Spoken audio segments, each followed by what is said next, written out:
What's going on, Chuckleheads? I am Carlo Guadagnino. This is Dingo Talk. My guest this week is John Cunningham.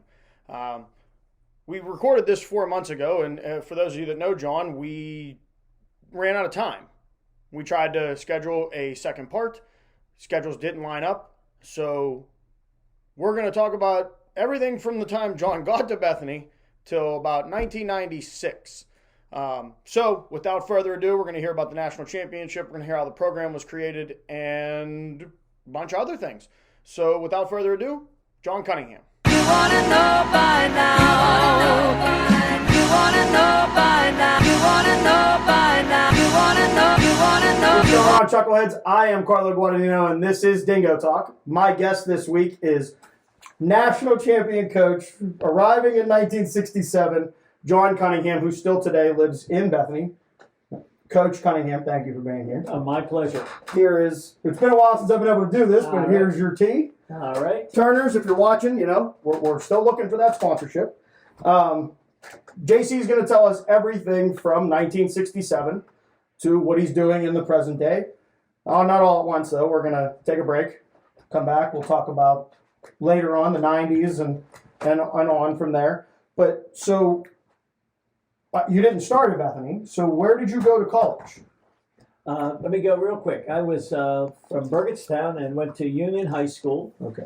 Immediately from Union High School then to Slippery Rock, where I was there for the 4 years, and that's where I got introduced and started playing soccer. Mm-hmm. So I played soccer actually when I got cut from the football team, and it was the best thing probably ever happened.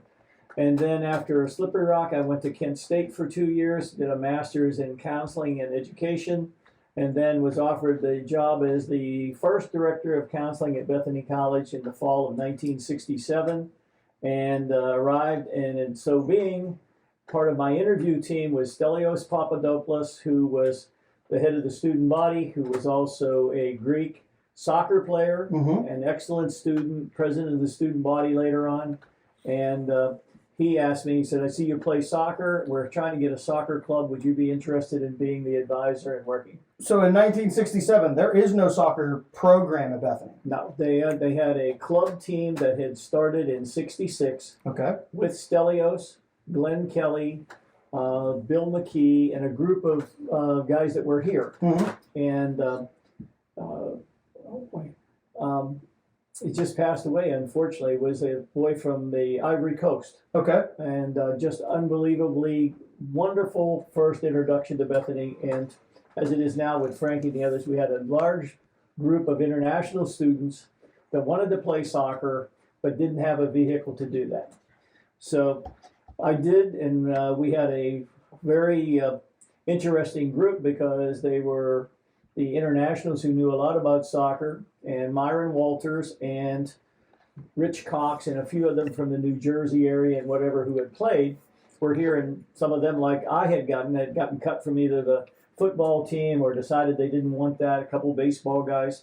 So that first conglomerate group was a great mixture of both the hardworking U.S. soccer guys and the skilled internationals. And that was basically our calling card for the next 10 years. Well, and so that program there, when it's in its infancy, we'll call it.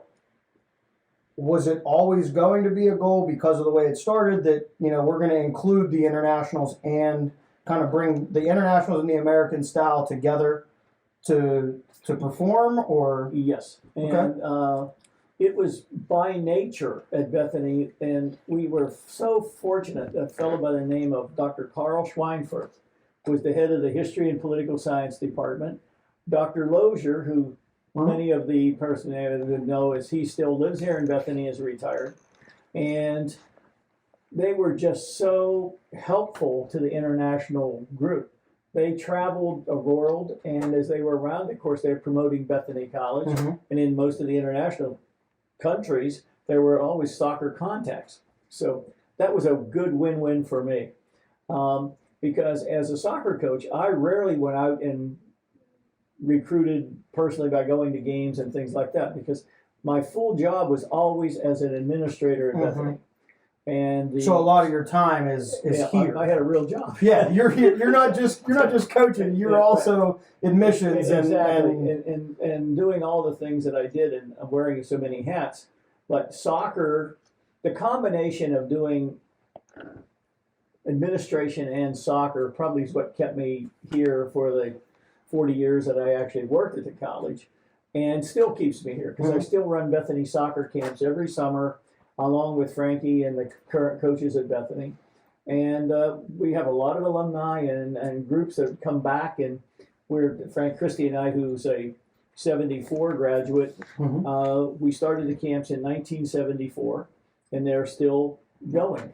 And strong. I mean, they've always been we hope this summer. Last summer was kind of a hodgepodge, but we're going to see what happens with it. But it's be 48 years of soccer camps by the same two owners and operators, and I don't think there's another soccer camp in the United States that can say that. I think we are the last of the breed. The coach from Duke, the coach from Connecticut, and the coach from Indiana all had camps starting when I did, but they've all since stopped, and we continue to do it. So anyway, back to where we were. My whole, and I'll do this. I'll go on and on about it. Hey, this is your show. I'm just the guy. And you can edit it out, anything you don't want, so we're good. So in 1968, Stelios and David Fuzzy Williams, who is an icon in himself to Bethany soccer, petitioned the athletic department to go varsity from a 1-year club program to varsity. Okay. Unheard of. Dr. Perry Gresham, who was just in his waning years of being the president, and really liking the soccer and really liking Stelios and the group of students. So we had to get a petition, and everyone had excellent grades, which was a big plus. It's huge for them. And the international kids many of them were at the top of that. Stelios is a double major in distinction in both physics and mathematics. Owns his own biotech company now. I can tell you I never took one of those classes. Yeah. Either side. Math, anything in math, and physics for sure. So we got the petition, and it was not initially very receptive by Bob Goyne, the icon who just passed away in our football program. But he was the athletic director, and as of today, looking at all the budgets and think, we're having trouble. Why should we start another sport? But Dr. Gresham basically overrode that and said, we're going to do it. So we played club in 67, played varsity 68, and our very first soccer game in Bethany was played on the football field, as they're doing now. It wasn't turf. Yeah. Big hump. And still has that hump too. No, it's just turf with a hump. And so when we got into it, we played. The very first game played here was against Case Western Reserve, who I believe were 3-time defending PAC champions. So we came out to do our warm-up, and we were ragtag. I mean, our uniforms were they weren't Adidas, they weren't all the funny, they were green and gray. And Case came, and they had all the track suits and all brand new balls, they were just, and they basically were laughing at us. So when I pulled the team together before the kickoff, I said, look over there.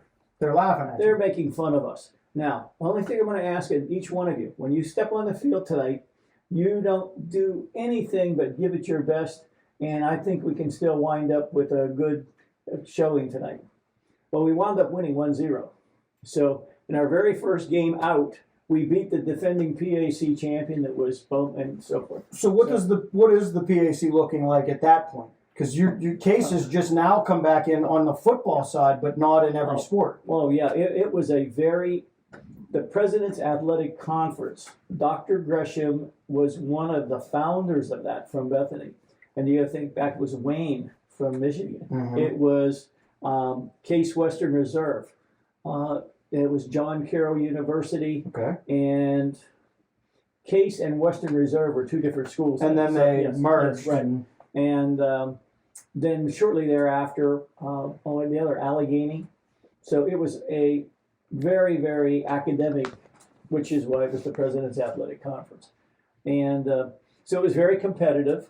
a whole different group than we have now for the most part, but it was very competitive, and most of those schools, like we had some nature of the international thing. Flavor. There was an international flavor. In So the teams. some of them, the Case Western person was a all-time PAC champion, goal scorer, Wolfgang something from Germany. What a name. And yeah, so they were, but so it was that kind of building of soccer in our conference that just kept breeding itself over and over and over again, and it worked. And so I was very, very fortunate to have Dave Williams, who was from Mendon, New Jersey, and Stelios from Greece.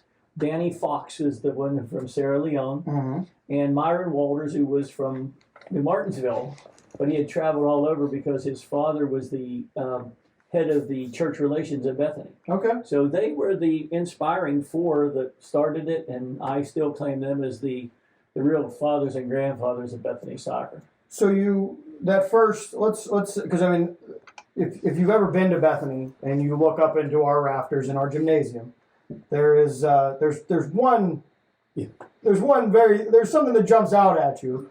Every program does have a champ. I think at this point, other than lacrosse, I think every program does have a PAC championship down the road. Yep. If you look at the soccer banner, I believe there's 2 or 3 of them to keep the numbers. But obviously you beat the reigning 3-time champ for your first game. How did the rest of that first season go, and when did did it take off from that point on? It took off right away. Okay. And we were second in the conference that first year.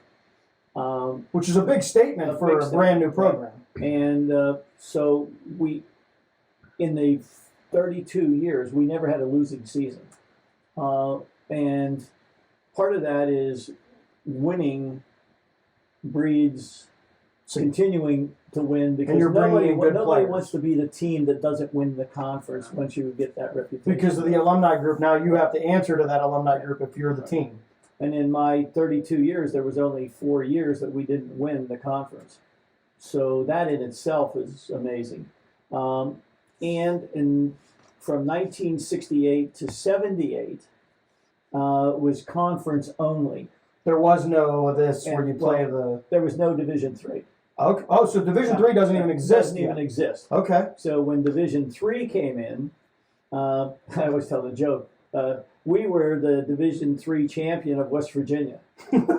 Just be quiet. Yeah, we're the only Division III school. Who can argue it? Yeah. We used to say when I started for radio and TV, we were the best TV station, college TV station in Division III. Yeah. There are no other Division III schools here. Yeah, that's so right. Same idea, but all of that played into, and the fact that I was in the administration. I went from the director of counseling to the head of residence halls to then the vice president or dean of students, and then the vice president and so forth. Well, you bring up being the dean of students, and I have a story, and I know he's up there waiting for me to say it. Chuck, we know it's been, I think, 3 years now. He always told a story to us Alpha Sigs about how when you got in trouble the first time with JC as the dean of students, you didn't get called into the office. There was no principal meeting. You got I'm guessing, a phone call, or somebody told you need to meet JC down across the street here.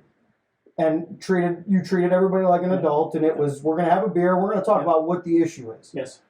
The next meeting, and I guess you ended these meetings with saying this, the next time I talk to you, it'll be in my office, and it won't be like this. There will be no beer, we will have so why was that your way of, not confrontation, but confronting an issue? Well, that comes from my counseling background, as that's hard to believe. And first thing you got to say, the drinking age in Bethany was 18, and the state of West Virginia was 18, so it wasn't like an illegal kind of thing, and it was a social opportunity to do that. So my style in doing it was, hey, we need to talk and get this straightened out. Just either you haven't been going to class, or what was it that you did, or whatever it happens to be. But you're right. It was a pecking order. The first one was to be that, hey, how could we work this out? The next one had to be more administrative, and then eventually, If you had to be, yeah, and there are some. Nobody out there likes to think this, but there are actually soccer players I kicked out of school. So, which had to be hard for you too, because yeah. these are guys that you have even more of a relationship with because sure. of. And one of them many years later, I got a phone call out of the clear blue saying, "Coach, this is whoa." He said, "What have you been doing?" He said, "I just wanted to tell you, I never did. The best thing you did for me was to throw me out of Bethany." Because he said I had to get my head out and really concentrate on what I wanted to do. And while I'm going to the service, I came out, I'm married, I've got kids, everything seems to be going well.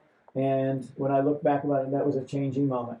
So it's there. Now, on the other side, I really like the other one where they come in, they are straight A students, they get No problem. the distinction, they make all conference, we get into playoffs and move forward. That's the way That's the way we storybook want it to should go, be. right? But and as Coach Tall and all the coaches that are here realize, every person on your team is an individual that needs to be individualized and known as who they are and know me as I am. There's no cookie cutter. It's not a everybody goes into the same.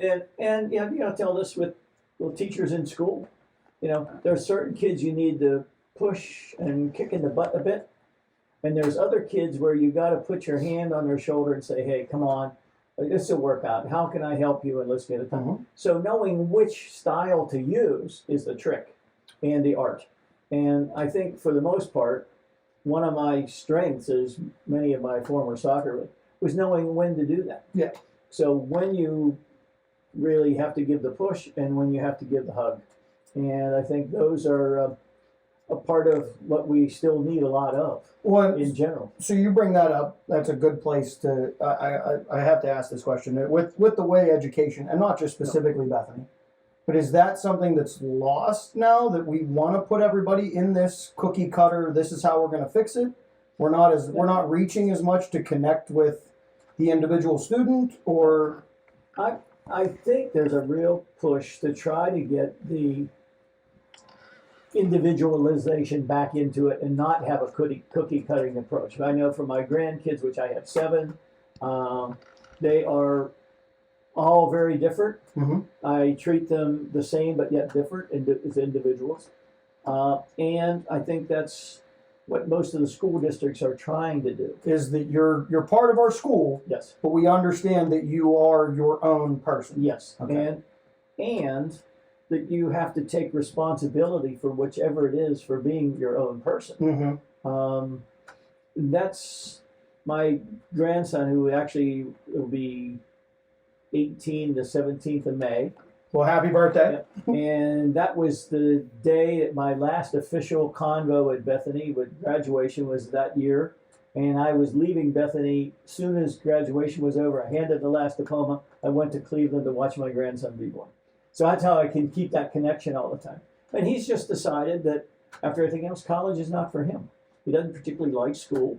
He's now going to go to an electrical union and learn how to be an electrician and do this. Which is a great thing. And I told him yes, and hurry up. Yeah, I need some. we need some right electric. away. So, but given that, and then on the other side, my oldest grandchild, Taylor, which is a female, she's going to be Taylor whether she was a boy or a girl. The name was chosen.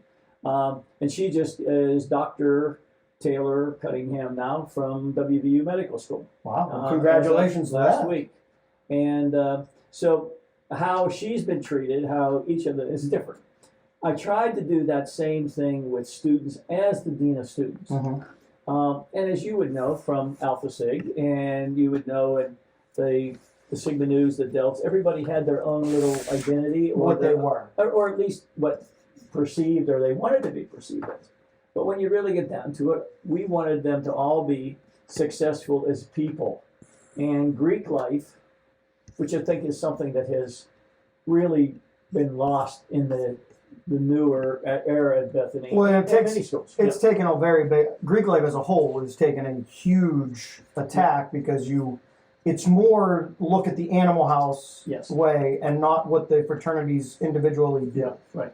And where the fraternities are really thriving are on certain kind of schools where there's a real discipline that goes with it. Mm-hmm. My granddaughter is a graduate of High Point. All of their fraternity houses and sorority houses are exactly alike. They're in a Greek village, and it's a community. Almost as W&J just did that. Exactly, yes. And so that's one of the new ways of trying to keep the Greek life and your alumni that are Greek involved and those kind of things. At Bethany, unfortunately, we've lost KA, we lost Sigma Nu, we lost SAE, and then on the female side, you lost KD. Yeah. There's another one that I was told, but it's always and everybody that we talk to, gosh. it's always a name that right. it's there, but it's not there. Oh gosh, and I know that like the tip of my tongue, and I'll get it. It'll come out. And Darlene Nicholson, who was a long time Miss Nick. Miss Nick, was the advisor to that group, and their house was over in McDermott, over in that area, and they were just a wonderful scholarly group. Mm-hmm. But as it is always, there's even within, as you know, the pledge classes are big, then all of a sudden you go about again, it's an ebb and tide. Yep. But that aspect, the social, the athletic, the pressures, the working through that in a fraternity house, same as the bigger institution in general. You were the president of the house, so within the house, this is the guy you say, holy mackerel. Look, Jay, if you don't get your butt out and get your crush, you're not going to be able to be an Alpha Sigma. Yeah, you can't be here anymore because they're going to kick you you're out. going to be kicked off the team, and we're going to lose that. So, but then you would, and sure, and the others in the house would go to that person and say, hey, how could I help you? Absolutely. Now, I think in general, and this is from all those years, Bethany does an excellent job of that most of the time, and I think still does from the students that I still have contact with. I still do some work with the Beta Theta Pi group, of which I closed their house. Yeah. Well, and that's even an interesting story because people, my generation of Bethany wouldn't even know that Beta had ever gone away.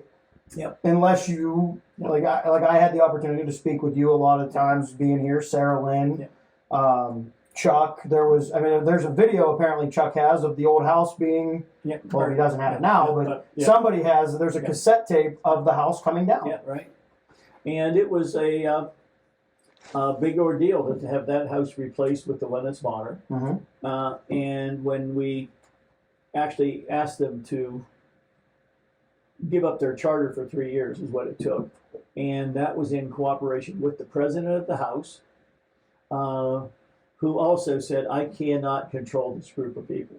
He had lost control. Yeah, he had lost control. And the alumni were very concerned about so they made the decision along with the national to close it.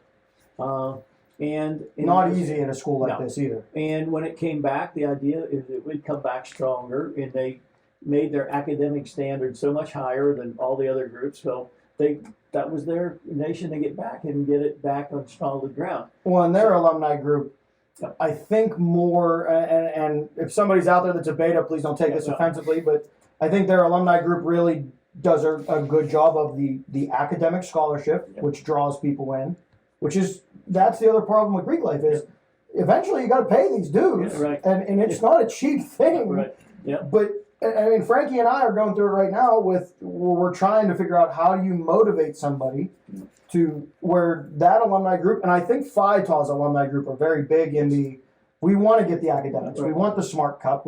And that's something I'm going to have to ask you when the last time Alpha Sig won. I think it's somewhere in the 80s. We hosted a national conference here. I think it locks up with that. It might be 1980. I know that when I became president, there was a very big, we're going to win the Smarty Cup, and I had to look at the alumni and go, I'm going to be honest with you, the group we have, we're good people. Right. But we're not A's and B's as much as we had our A's and B's, but we were C+ guys. That's what we were. And generally, and you know this, is that each group takes its own identity. And so the Phi Taus at one point had most of the people from the choir. Yeah. They were excellent. They would win every year. Greek sing and whatever did it. And on the other side, the Alpha Z's were always considered to be that brain fest. And the Zetas were be careful I would do this in this general thing, but they were really the very socialites. They Yeah. were the ones that were Out always and about doing the and- parties and all this kind of things. And the KDs were a combination of both the very academic and the kind of the stay-at-home. Yeah. And so, given all of those little things, that we know it's not true. There's all different kind of people in every group, but that was kind of the identity. Yeah. So, the same thing in true in sports. The baseball teams at 1 year under Carver, they were probably the best athletes on campus. Jan Forsty's had a great run at softball. And You the soccer yourself, program yeah. that we had. And for a while, basketball with Scotty in And late 80s. Andrew Sachs had brought that back, and Dave Waddle when he was here Mhm. with cross country and track. So and yeah, Bob Gwynn with football. I mean, exactly. And and all of those things made the fiber of Bethany what it was. Any one of those single things, you take it away, Take it away. removes. yeah, but when you weave the whole fabric and you look at it, the academic support from the faculty, the support of the administration, and every case from the president down, and the athletic department, their willingness to share and to do the work for each other and things of that nature. Those all made Bethany what it was special to so many of the alumni that continue to be involved and want to come back. Jamal Robinson is now the trustee, the vice president of Netflix. Yeah. I dropped him a note last night and said, Jamal, it's hard to believe it wasn't that long ago that you and Craig Cunningham, my nephew, were on the first play when they both were freshmen. And Jamal, of course, his size and he's what I thought this has to be the new tackle coming up from Georgia or the new center for the football or the basketball team. Nope. So in the orientation of students, I said, Jamal, and do you play sports? He said, no. I said, oh, so what do you do? He said, theater.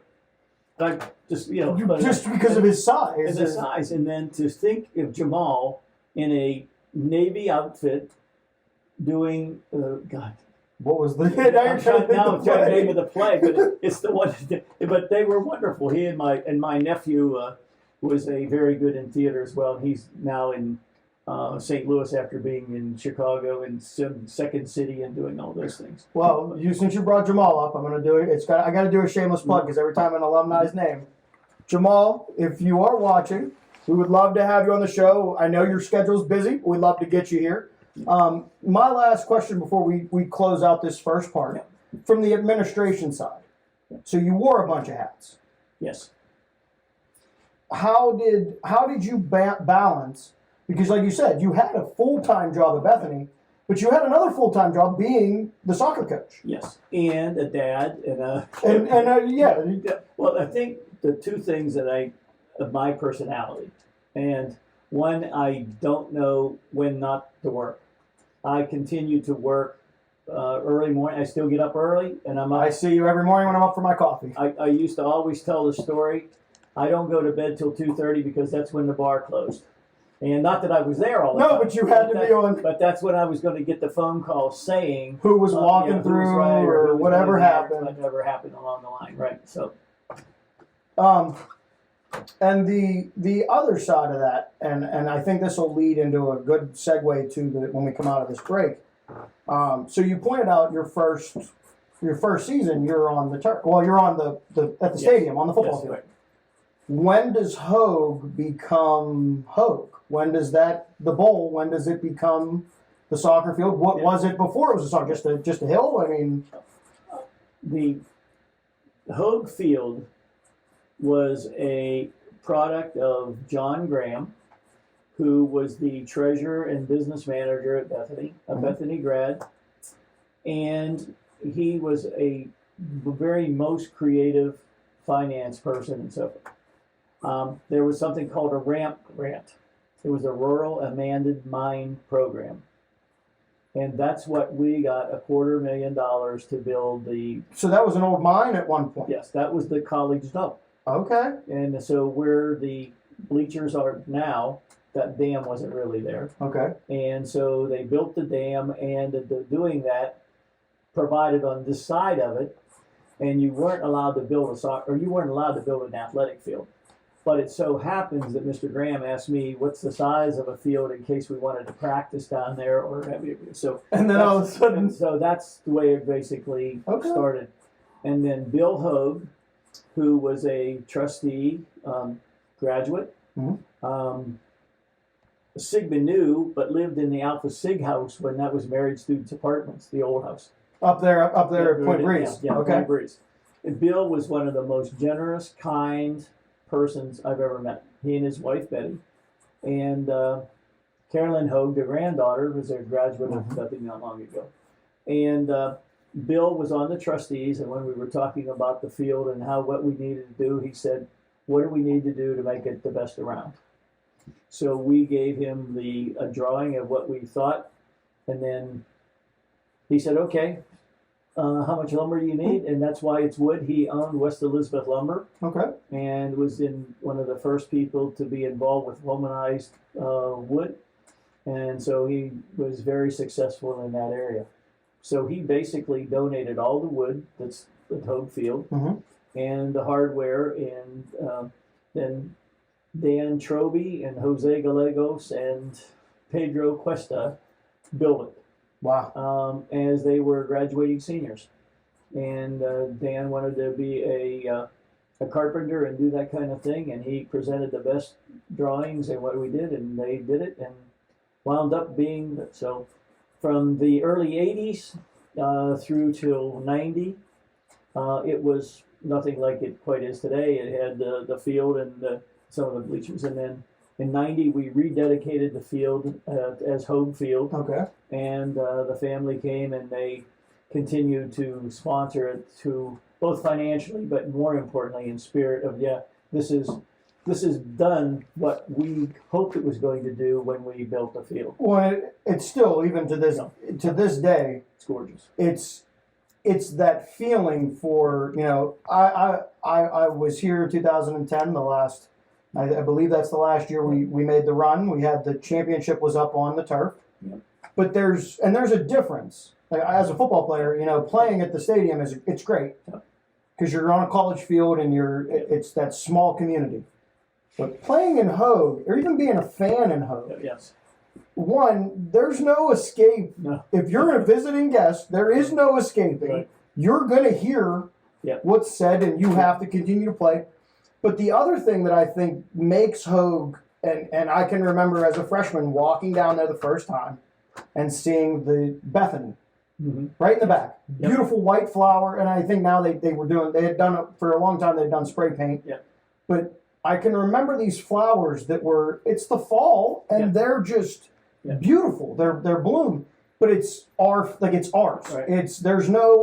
Doesn't matter where you are. Yeah. You take a picture of it, you're in Bethany, and it's going to tell you. It was a wonderful improvement, and it really was the signature for Bethany soccer, starting in the 79 and 80 and carrying all the way through. In 82, we were second in the nation and had a good opportunity to win it. And the game was supposed to be played at Hogue Field. Politics and a bunch of other things got into it, so we wound up playing at UNCG Greensboro. And they come in, I think, in the next part. They come in a couple times in this story. And the thing about UNCG Greensboro that year, they did not have a legitimate field. So we wound up playing on another Guilford college. Okay. We wound up playing at their field instead of having a home game. And we wound up losing 2-1. It was still a great contest and all that.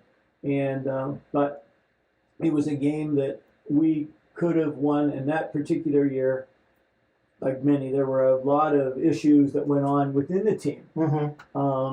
That didn't maybe surface on their play, but it was behind the scenes. Right, and some of that was, and the same thing in '94. We had some disputes with captains and who was going to be doing this and doing that and whatever. It happens. It's spam. I know they don't leave you alone either. No. So anyway, in doing that, one of the things that I really have come to recognize is that the contributions from Bill Hogue, from Perry Gresham, to Dr. Bullard, who wasn't in favor of sports but saw the need of having it. And those faculty members, from the Carl Schwein first to Jack Lozier to current Barry Capel, have you had those faculty members? I think embraced soccer because it was, for the most part, an international sport, and it also was, for the most part, most of the players were pretty academic. Absolutely. And so, therefore, it was, I think, a good mix for Bethany. Well, and I think that's a good place. I don't want to. I want to come back to lacrosse. We will 100%. We will come back. So I'm going to send it to another Bethany alumni, Kieran KJ Dunn, one of my fraternity brothers. He runs Maple Shade Outdoors. When you look up Maple Shade Outdoors on Instagram, it's going to be maple_shade_outdoors. Or you can just go to YouTube and hit subscribe on Maple Shade Outdoors. You don't have to do the underscore, the period, and all that. KJ's been a huge support of the show. And I'm hoping that we get him, we can build his channel, we can build my channel. So don't forget, this is John Cunningham, Coach. I mean, you are a legend when it comes to, especially in the Division III world. You are a legend. We're going to come right back. I am Carlo Guadagnino, and this is Dingo Talk. KJ, take it away. What's going on, everybody? This is Kieran Dunn, founder of Maple Shade Outdoors. You're currently watching Dingo Talk with my man Carlo. If you're anything like me and you're really enjoying this content, you should like and subscribe his page. While you're on YouTube, you should probably just head over and like and subscribe Maple Shade Outdoors. Check out our page, enjoy some videos, some outdoor content. You might as well hop on Instagram, Facebook, follow us, Maple Shade Outdoors. Now that's enough about me. I'm trying to get back and watch the rest of Dingo Talk, so I'll talk to y'all later. What's going on, Chuckleheads? I am Carlo Guadagnino. This is the Dingo Talk Show. My guest is legendary Bethany soccer coach and Division III soccer coach, John Cunningham, who also wore probably every hat except for president here at the college. And at one point, I'm sure you were interim president, because it seems to be where... No, I never quite got there. I'm probably relieved. As my boss used to always tell me, being number 2 is not so bad. It's easier to be 2 than 1. Exactly. So what we're going to do in this part, a little different. We're going to go 70s, 80s, 90s, and then we'll progress through the 90s and kind of talk to JC about what he's doing now, how everything kind of, when you walked away and all that. But let's start in the 70s, because I know that there was a lacrosse program that also comes to fruition that was pretty good. Right. And the thing about the 70s, many of our athletes were multiple sport athletes. And so I was blessed again. Kurt Collins, who was from Florida, was an all-PAC baseball player. Who you also have as a soccer player. Now, was he all-conference in soccer too? Or? Yes. Oh, Jesus. So he was just an athlete. Captained both teams when he was a senior. So there was that type of thing. And outstanding track people. And that opportunity to do both. A couple of swimmers. And so the athletes were doing more than one sport, which leads to my lacrosse story. Larry Altman came to Bethany from an alum, Bill McKee, who was on our first team. Larry played for him up in Rochester, New York. Okay. He recommended him here, along with Rich Sicanolfi and a number of, we had a good connection in that part of New York. And this fellow by the name of Bill Korn came to Bethany as a lacrosse player, along with Harris Buckland, who was from Avon Old School in Connecticut, who was also wound up eventually being in our admission office after he graduated. But they were outstanding athletes and outstanding lacrosse players. So at the time, there was no college lacrosse. Everything was club, just like our soccer club had been. And they wanted to get to a varsity status, but there weren't enough schools in the PAC to do that. So they played Pitt, WVU, traveled up to into Michigan. They played one of the most difficult lacrosse schedules you can play, really. You could play, and they won most games. Well, because you brought up that the conference at one point had John Carroll in it, and John Carroll historically is one of the greatest lacrosse programs in America. Right. And you had John Carroll, and then there was Allegheny, but then you had the Pitts, the WVUs, and that are scholarship players. The scholarship players. So anyway, Bethany was just really known at that point as one of the best lacrosse schools as well as one of the better soccer schools. We hadn't got to being best yet. It comes though. It was coming. So those 70s were that was the bridge, what I call the bridge to the success we had now. The work that we put in from 70 to 80 was the foundation for what was to come. Mm-hmm. And it took us from 1968 through 78 to get to where we got invited then to the NCAA Division III tournament.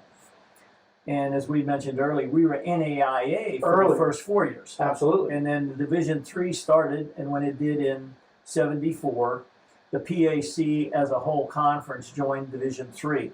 So that's when we started our procession into the thing. So in the 70s, we were PAC champions every year except one, Mhm. two the very beginning year, and then one other time. And then in the 80s, when the Paul Haywards and the Denistons and the Jim Regans and my Canadian connection, which I should get to, came to be a hallmark of really good soccer. Mm-hmm. And we were tough, they were physical, but they also played a very good brand of soccer. And that in 1980 was the first year that we got into the NCAA, and we did well. And so, hold on, I got to bring up before we get into the NCAA, we forgot to talk about DIII and the fact that they invite you. You get invited into the NAIA tournament. Yeah. They call you up and say, "Oh yeah, we'll come up and play at your place," which is, for those of you that don't know, the practice field's down by, as you're going towards Campbell Mansion. That is our where home field. you played your games. Right. So DIII comes in, and there's a little bit of a more of a story. I'll let you tell Sure. it. But Davidson Elkins was a perennial nationally ranked team. And when their athletic director called and said, "We'd like to come and play at Bethany, help build your program," so forth. So we were so excited about hosting. First time we invited into an NAIA tournament, and we get to host a game. Boom. So anyway, the game goes, we lose 7-0. And it was a unbelievable hurt. But at the end of the game, I said to the guys on the team, "Look, if we want to be at that level, you just saw what it's going to be to get there and that kind of play that we have to have." So that's that. Roll the camera ahead now 10 more years. Well, wait, there's a little secret there why they came up here too, right? Oh, yeah. They came up to play because there was a rule. Yes, that's very important, because why the Davidson Elkins athletic team was so willing to come here, they knew they would probably roll over us. And the way it was then, you could not play 2 home games in a row In the tournament. So they knew, figure, come up here. win, and then they would host the next one, which they did. And they went on to win the national championship. So you will lose to the inevitable Yes, right. NAIA national champion. And we got crushed. Well, you said, we talked about how you got one shot that was a beautiful, Yeah, right. and that was it. That was kind of the last time. Yeah. But so now we fast forward 10 years. We're into the 80s. And I told the guys in the first one, our goal was to get to that level. Mm-hmm. 1980, we're playing at Davidson Elkins, and late in the game, it's a 2-2 game. Mike Auld, who had scored 25 goals, one of our unbelievably young players from Washington, PA, not international, whatever, true Americans, and he backed into their big back, Ian McDonald, who's now the coach now. the coach at W&J, and was their sweeper back. And Mike was he was a wrestler as well, only a 130-pound guy. Pulls under big Ian, who's 6'3", whatever, and Ian pulls him down. We get a penalty kick and win 3-2. 10 years later. 10 years later, it took us to win against DIII. After the game, I told our current team then, "Look, you guys just made my history. It took us that long to get there," and then I told them the story. And then that continued to be another threshold we wanted to be. So then we got invited the next year into the NCAA, played at Ohio Wesleyan, which was also a nationally known soccer program, against Denison University. And we wound up getting into the championship game, and we lost to Ohio Wesleyan in the final. But the fact that we got there and won our first game and moved on, we set a new standard. So the rest of the 80s, we were in the NCAA tournament every year for the whole 80s. And unbelievably good run and successful. And several of those years were against UNCG Greensboro. That's why I said, my nemesis. I told you guys it was going to come back because.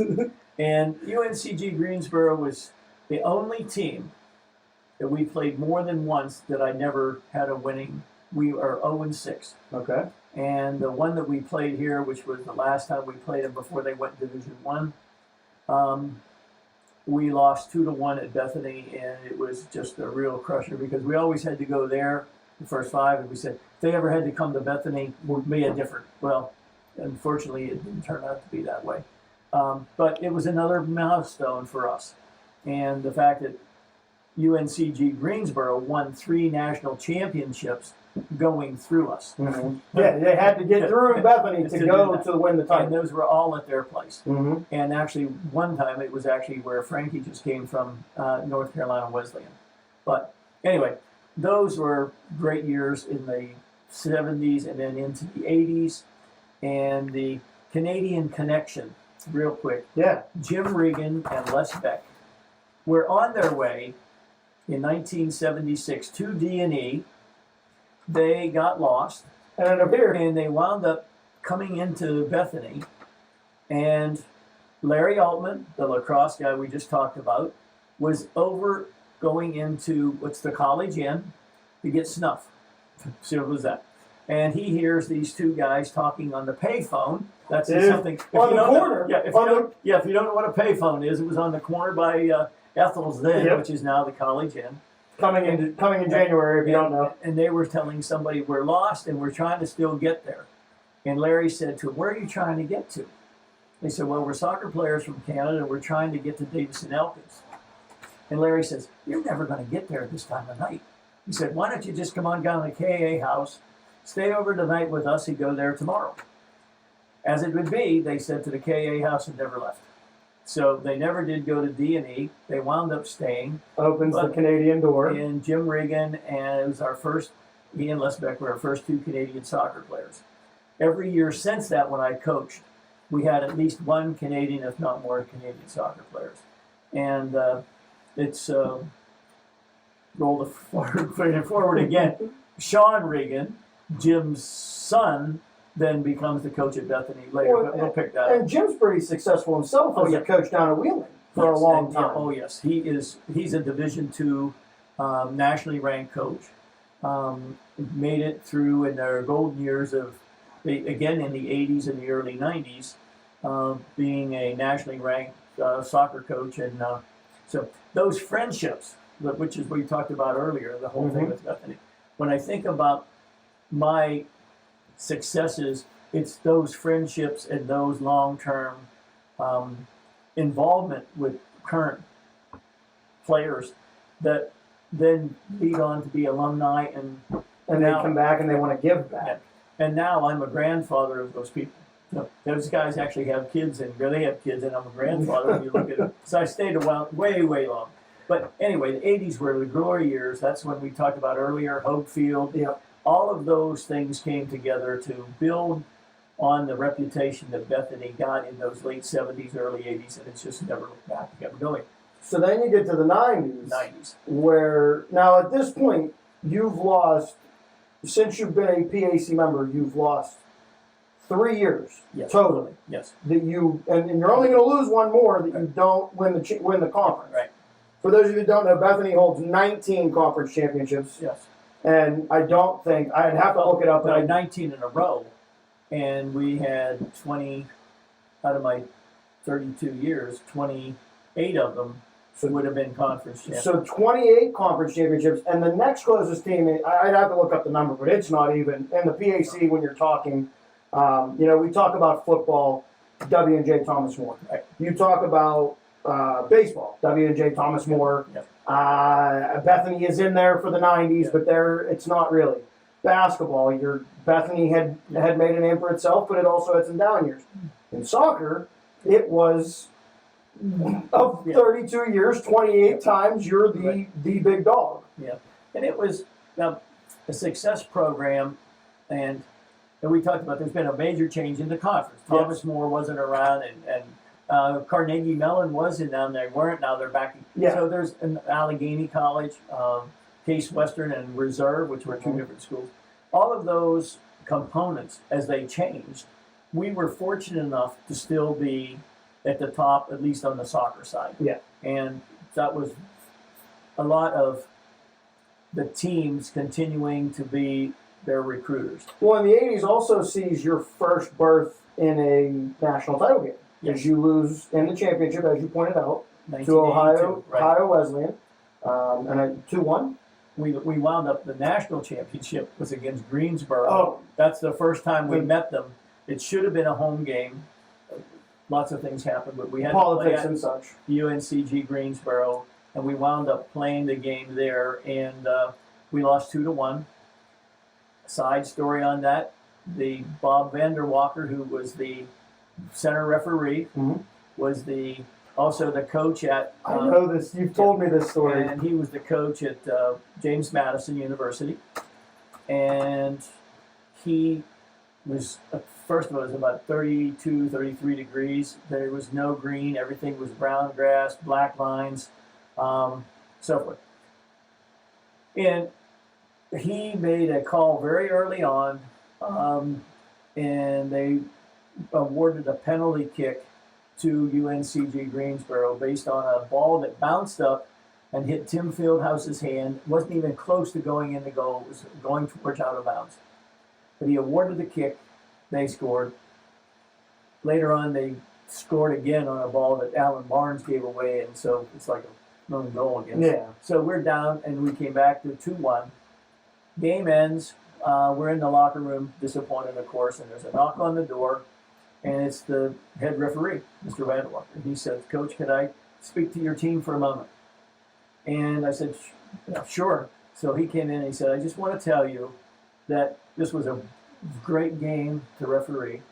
And he said, "The rule is for referees that you should not influence the outcome of a game." And he influenced the game. And he said, "I want to apologize from the standpoint that I did influence this game because."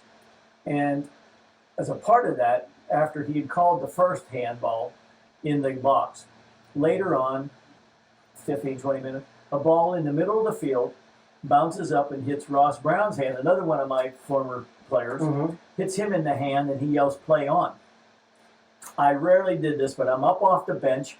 "Hey, if it's play on there, why did you call the one in the box?"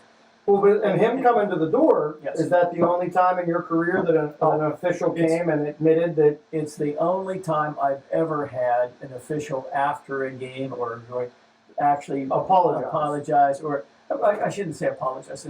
He acknowledged. That That's it a better was- term. He acknowledged the fact that he did influence the game, and he recognized that after the fact that it was probably not a good call. Which is probably why later on in the game, that 20 minutes later, he played on, because now he's in his head that. And it was bad conditions, and again, lots of things went into that. What part of that story? And this is, I got so many stories. We're gonna have you back. Don't worry. Well, this one is one I wish that we would have had film, pictures, iPhones, whatever. So after being told we weren't going to have a home game, we had to go to Greensboro to play. We're on the super van, none of this stuff, no big buses and all that. So you have a super van, we have 26 people in it, and we're on our way to the Pittsburgh airport, and right past Burgettstown, which happens to be my hometown, the van breaks down. So Tom Cale, there's the van driver, is also the mechanic for Bethany Youth School, so he looks at it and says, "Oh, we have a broken fan belt or something." And I said, "Oh my gosh, we only have a certain time to get to the airport." So I got somebody picked me up, took me back to Burgettstown, which I knew, to the guy, and I got a tow truck to come and see if they could repair this thing quickly, get us on the road. He said, "There's no way we can do this within less than 3 or 4 hours." So I said, "Oh crap."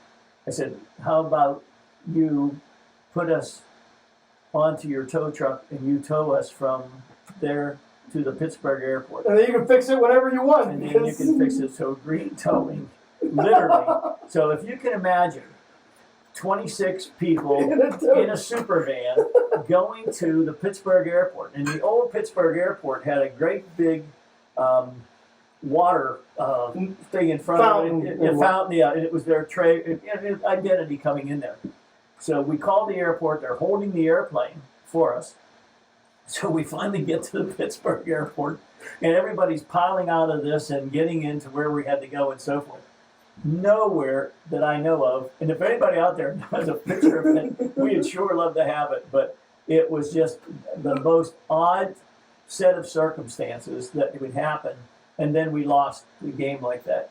And then on the way back, there's a lightning storm, so we're You're on a plane and oh yeah. So then we're trying to fly back. So they fly us from Greensboro to Atlanta, and we sat there for 8 hours before we could get a plane back to Pittsburgh. So it was one of the most memorable and one of the most frustrating things as a coach and administrator. But that Bethany welcomed us back like unbelievably. The crowd, the fire trucks, the whole kind of thing. And but again, it set the next stage of where we wanted to be. Going into the 90s, and now here's you are the team. Right. So we had a wonderful whole decade, that 80s, of great Bethany soccer. Road Field came into play, as we talked about. So that facility, as well as our play, made us recognizable as one of the top Division III teams in the nation. And this is a young Division III. I mean, you're talking. Yep. You guys are kind of you came along as the birth of Division III. It's kind of a head-on collision to each other. And so it worked. So we get to the 90s. The Canadian connection is still coming, and beginning in 91 and 92, I actually had 53 guys on the soccer team. 53-man roster. What are you, the NFL? What are you, the Pittsburgh Steelers? No, yes. And so we were fortunate enough again that rules changed, but at that time, you could actually play in a Sunday league if you weren't in a regular varsity game every week. So we had a varsity team, a JV team, and a club team. That was the Sunday The league. Sunday league. Okay. And we played in the Greater Pittsburgh Soccer League. So all of those guys had an opportunity to play, which kept most of them here. And got the experience. So then in 1993, we had probably the best team I've had. Jake and George Williams. It was great soccer, and we finished, I think, 17-3-1. And we expected to be hosting, and we found out that we didn't get into the tournament because the NCAA then said the champion of every league got an automatic berth. And in our particular division, we were in the South then. That meant that each of those teams that they won got in. It came down between Shenandoah and Bethany. And Shenandoah had a great year, but they weren't a Bethany, and soccer-wise. But the committee made that decision, and I got the worst phone call again saying we weren't in. So we wound up sucking through that and made some decisions. Bill Denniston, who was the captain of the team, then coach at Robert Morris for years and whatever, wrote one of the nastiest letters I've ever seen under my name to the NCAA and to the. So I get these correspondence going back and forth. I had no idea what they're talking about. But anyway, basically what he said is that we deserve to be there. However these rules are established, it's unfair when some of the best teams don't get an opportunity to play. Roll the camera again. 94, we lost 5 games. We were 12-5-1, and we get a call we're in. And this is a team that you said there's a lot of behind the scenes turmoil. Who's the captain? Lots of things going on, and we first time we ever lost to Hiram ever. I mean, we'd been 16, 15, 12 goals up, but that year we lost to them up there in a mud game, and we thought, well, we're probably not going to make it. So there's 32 teams that get into the NCAA tournament. We were number 32.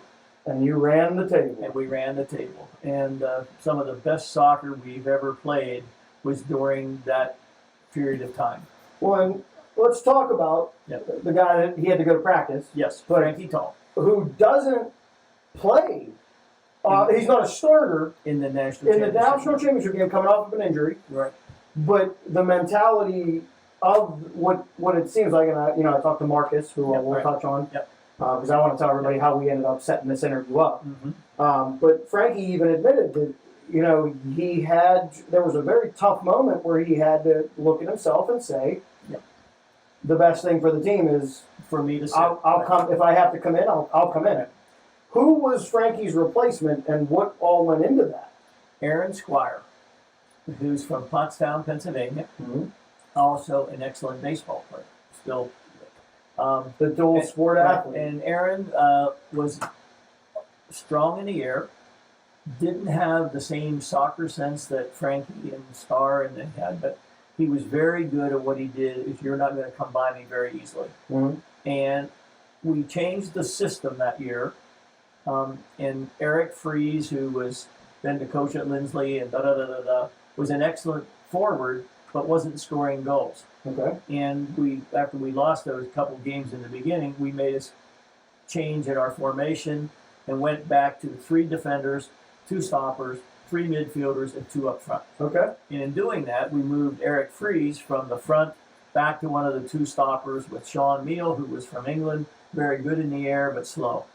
Fries was quick. So that combination just really, really turned out to be why we wound up winning all of that. Well, and let's walk through the national championship game. So you're there. Yeah. We got when they got the phone call and told us we were in. I said, wow. Then we again had to go to Greensboro. It's my favorite place. Yeah, you seem to go there a lot. Yeah, so we go to Greensboro and we played to a 2-2 regulation game tie. Went into the overtimes. Still tied at 2-2. And we were playing a man short because Dowda had gotten a head injury and went off. And I'm sorry, but anyway, we were a man short, got through all of that, and we wound up winning in the penalty kicks. Boom. Then we get in the locker room, and Freeze, who had then had a concussion, the next day we're ready to come out to play against Virginia Wesleyan, and I've written all the stuff. There's another Bethany connection there, but all the stuff on the blackboard. I turn around and Freeze had erased everything, and put "We win." So, at the 50th year, when we gave out the little cassette, what's on it? We win. We win. That became our Motto. that we were going to have for the rest of the tournament. We win. We didn't care. We're going to win. We're not gonna look at this. This is what it is. We win. So we played Virginia Wesleyan and again into overtime, and the film, for whatever reason, whoever was filming the game, we never saw the winning goal. We won 1-0, But you never see and the ball came across, and Pat Ritchie I know Pat. was the one who all of a sudden just an odd throw. He's there. He's in, and the ball goes in the net. We watched it from every angle, anything that There's nobody no- ever saw. But you could hear everybody screaming. So we won the South, Okay. and then we left then and came back, and we had to play UC San Diego, and the NCAA flip-flops. We could have been going to San Diego, but it was time for the West to come to us. So we actually got a home game this You time. host We hosted it. and that's the semifinals to go Yes. to the. Okay. So we're at home. San Diego, which was the defending national champ again, just like we found out way back when. And You guys seem to draw these Yeah. people. so that game again, we played extremely well under the circumstances. They had a lot of really good Hispanic players Mhm. and all of that. It was just a great game. We're winning 2-1 with a minute to go. And we have ways that we're supposed to not let what happened happen. But again, Freeze, trying to just do what we wanted to do, is put the ball up in the other end. The ball comes back, it goes down. They get a long throw in for the corner with seconds to go. And the ball somehow gets in the mud, gets boom, boom, and goes in the net 2-2. So now you're going your third overtime. Third overtime in a row. So we go to that game, and go to penalty kicks again. Well, we go to the 2 10-minute playoffs, come back in penalty kicks, and their first 4 players make it. Our first 4 players make it. So it comes down now to number 5. And they had a very strong kicker, which we knew. And our All-American goalkeeper, Malasala, and the ball is kicked. He dives to his right, to the corner, and to the wrong way. The ball was going the other way. But while in flight, in the air, with his back heel, he hits the ball up in the air and goes right back to the guy who kicked it. Unbelievable. And then something you never see either, because normally. So now we still have to score. Yep. And Star Sanyang is an unbelievable penalty kicker, but he scares me every time he takes it because he's ambidextrous. So when he goes up to kick the ball, he might stop. And he kind of hesitates, and if the goalkeeper gives any sign which way he's going, he just taps it into the other corner. I mean, not tap it. It's never a rocket shot. No.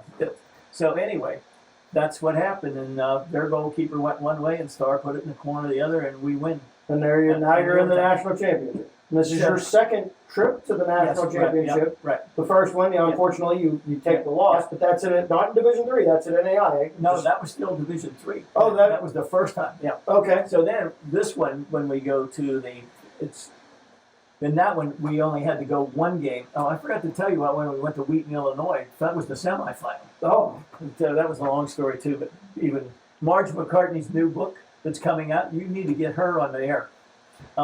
She is a diehard Chicago White Sox, I think, or Cubs, one of the two. I hope it's not the Cubs. And I'm a Pirates she fan. is big time in communications, and either lost her job or anyway. So she decided to write a book about Bethany. Okay. And her years here, and it's a great story. So I won't go much further. See if you can get a hold of her. I will try. If I can get her back or do this Zoom or whatever. Yeah. She is she's wonderful. Absolutely. So anyway, she made the bus trip to Wheaton with all of our fans and whatever. Lots of stories in that, but we also won that in overtime. So every game leading up in all of these is overtime games. So we get to the national this time when that was in 82. So when we go to this time, the semifinal and the final are back to back. So we played Oshkosh, Wisconsin. They were 19-0-0, and we wound up again after they're a very good defensive team. They had a guy that could throw the ball in from the sideline all the way to the back post. But we know it was a great game. So we wound again 0-0, 2 overtimes, back to penalty kicks, and this one we made it easier. We won 4-2 and didn't have to make the fifth. So you win the national title there. No, that's next. That's the semi. That's the semifinal. So Jesus, there's a lot of overtime. I'm starting to lose track of. So then the next day we play Johns Hopkins for the national championship. Now is that game still in? We were playing at Trenton, New Jersey. Okay. So, and because of a high school game, whatever, we had to play the game like at 11 o'clock in the morning after playing that long game. Anyway, so we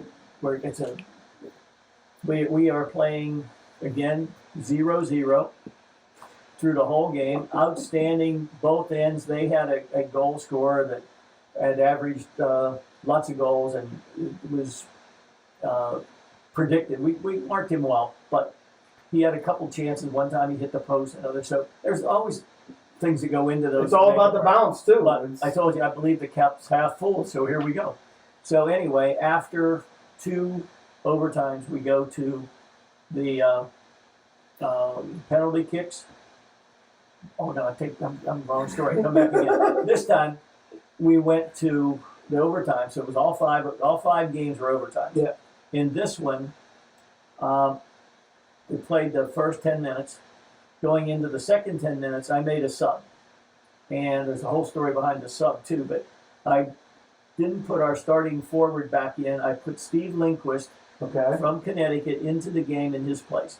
Steve was one of the fastest guys on the team, great skill, but he also had a deficiency, like with milk and things, so he could not play 90 minutes. But he was a very, very skilled rigger. Okay. So into the game, that's 10 minutes. So with 15 minutes, because there were 12. I remember the time exactly. It was 12 minutes and 59 seconds Left to on go on the clock when we scored in the second overtime. But it's not over then. No, because you got these 12:59 to we had play. to play 12:59, and when Steve went into the game, Malasala had caught a ball, punted it very quickly, boom, boom, boom, and the ball bounced right before the halfway mark over the defender's head. Steve went flying by him, straight down the side, cut back in on the byline, and laid the ball right across the box in front of the goalkeeper. Pat Ritchie is again coming in from the left side, underside, boom, put the ball in the back of the net. So Dave Farmer, captain of the team, whatever, he pulls the team together. Hey, you can hear him on the film. No, it's not over. Come on, guys, we got to do our job.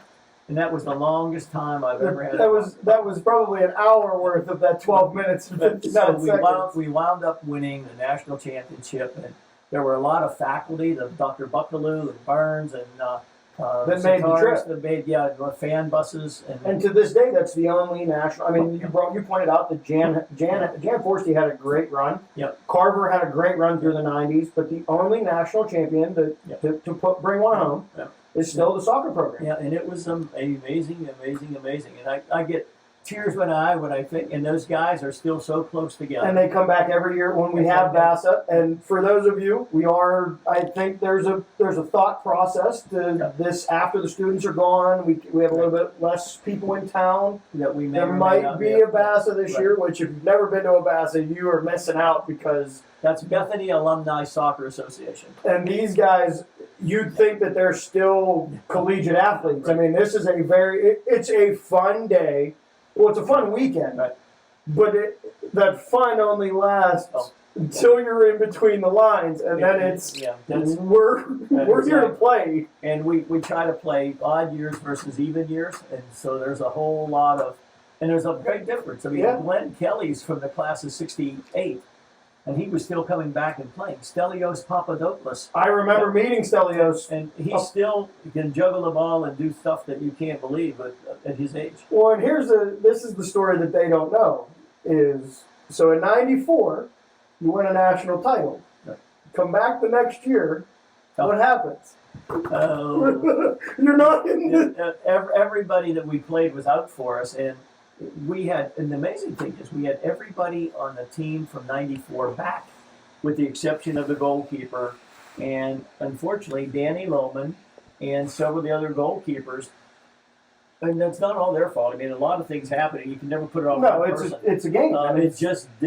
We just didn't win games when we could have, and we lost to Kenyon. We lost to a couple other teams that you had beaten. We had beaten, and we just didn't have it that particular year.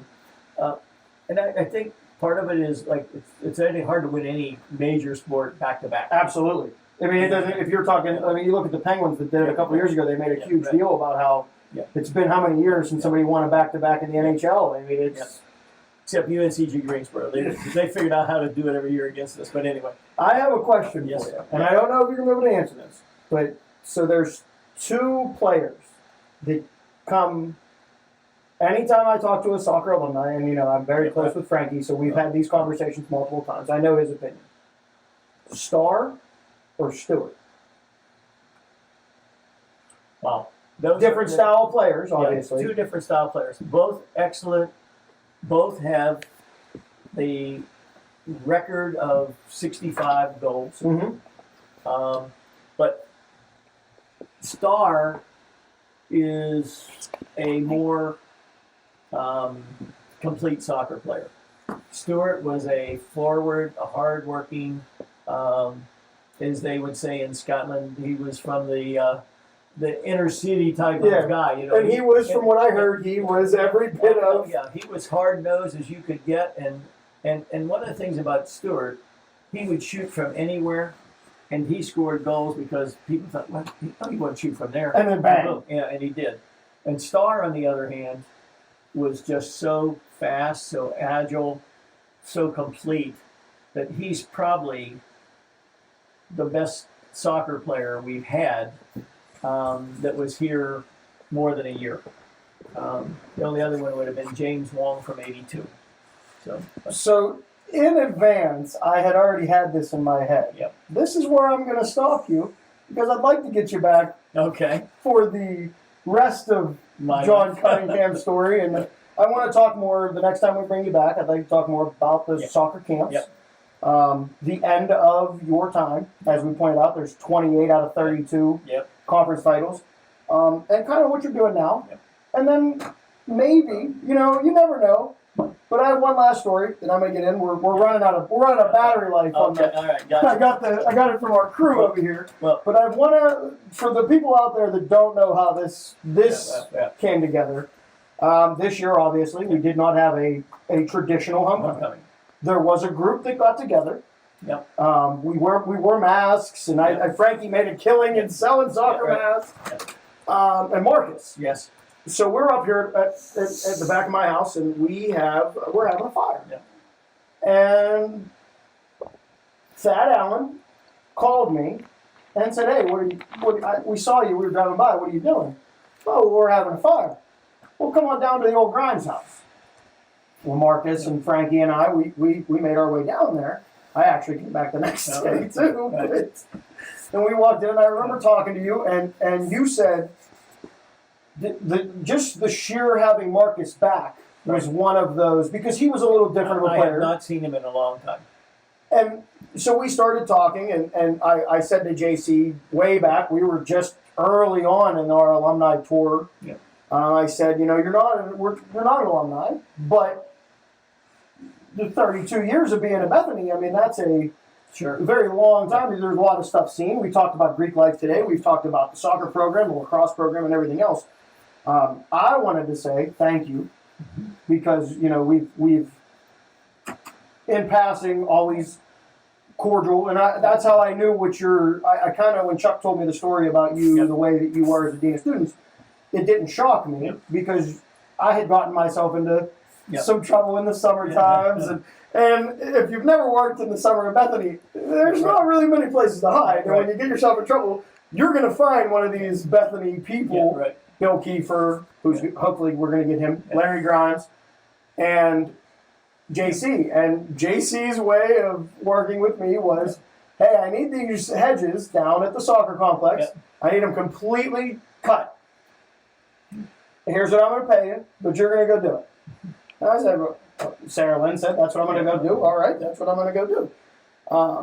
And I remember being down there, and I finish it up, and I'm talking to you about it, and I said, yeah, it was pretty easy. And you go, and excuse my French, you said, now the next time I hear that you're an asshole on campus, Yeah. we're not going to have this type of conversation. You see this fence here? You're going to run from here all the way down to that the soccer wall that's at the end, Yeah. and you're going to do that until I watch you figure out that that's not the way you act. Yeah. So I wanted to say thank you because that was one of those times. You, Bill Kiefer, Larry Grimes, you were kind of that group that helped me find what Bethany was. Sure. But I'd love to have you back on. I got to send it to Harry Chambers because he's got Jack Hoffman and he's got to tell us about the store. Cheers. And we will definitely have you back for part 2, and you guys aren't going to want to miss that. Yep. As I said, we're going to have to send it to Harry Chambers for Jack's Facts, Yep. and then Harry will send it to Harry for his promo on the store. Yep. This has been the Dingo Talk Show. I am Carlo Guadagnino alongside legendary Division III coach John Cunningham. And Jason, thank you, and we'll get you right back. We'll get My you back. pleasure. Give it a couple weeks. We'll let a couple other people come in, and then we'll. You might edit all this down to about 10 minutes. No, I can't edit any of that down. All right. But Here's enjoy, chuckleheads. Yep. To you. You've just watched another exciting episode of Dingo Talk, recorded in the secret lair deep in the hills of Bethany, West Virginia. Let me give a shout out to my man Don over at Maple Shade Outdoor. He's got some great stuff going on over there on YouTube and Instagram. Please make sure you check him out. Also, now available as promised, we have the second edition Bethany, West Virginia Mushroom Capital of the World t-shirts and our Chambers General Store. If we don't have it, you don't need it t-shirts. In available in all sizes. So make sure you stop by the store for a t-shirt, breakfast sandwich, or sausage biscuits and gravy, and make sure to check out those daily lunch specials. Now back to you, Dingo. You wanna know by now.